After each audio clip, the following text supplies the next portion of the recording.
Our intention is to devolve services closer to the people.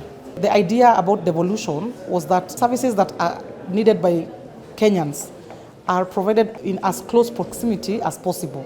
It doesn't make economic sense to have a garbage truck at the ward level or a flashing unit at the ward level. But we can do this at the borough level. At the borough level, you can have perhaps, let's say, like a road construction unit that has an excavator, a roller, you assemble the equipment that is enough to do a road. Or you have a flashing unit that is able to rove and have enough work around a particular area to be able to be efficient. So because of that, we want to devolve downwards, not 17 ways or 85 ways, but 6 ways. So we have 6 boroughs. We had initially intended to have 5, but when we went for public participation, it became very obvious that the population in one of the boroughs was going to be too high. That is the Eastern Borough. It was going to have 1.5 million people. Again, creating a lot of inequity because most of the other boroughs were between 600 and 800,000 people. So we had to split the Eastern Borough into 2. So we have the Eastern Borough and the Southeastern Borough.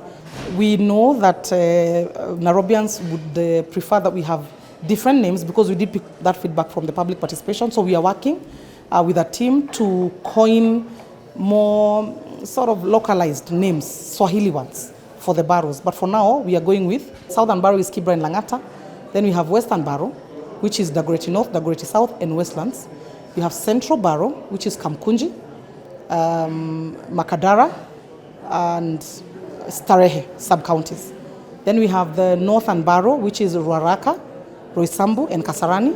Then we have now the Eastern Borough, which is Eastern Borough and Southeastern Borough, which splits the Embakasis amongst themselves. So 3 of them are in one borough. The other 2 plus, I believe Makadara actually is in one of the other boroughs. We want the engineers on the ground. We want the surveyors on the ground. We want the lawyers on the ground. We don't want issues to escalate to court and the county is being sued when you could have had a lawyer resolving a matter. Perhaps it's a boundary issue, it's a planning issue, it's a change of user issue. When all those people, if they were on the ground, those issues would have been solved right there and then.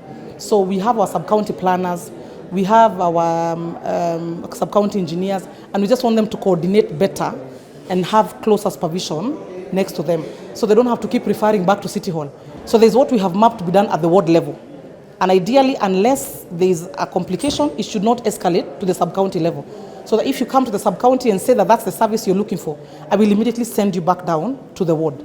Then there's what will be done at the ward level, at the sub-county level, and then there is what will be done at the borough level. Ideally, nothing should go past the borough level, especially if it's front-facing service that a customer is looking for. So that the only thing that is left at City Hall is really policy.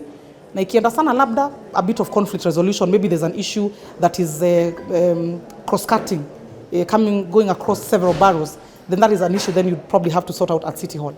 But otherwise, the borough is supposed to be the highest point in terms of front-facing services for residents.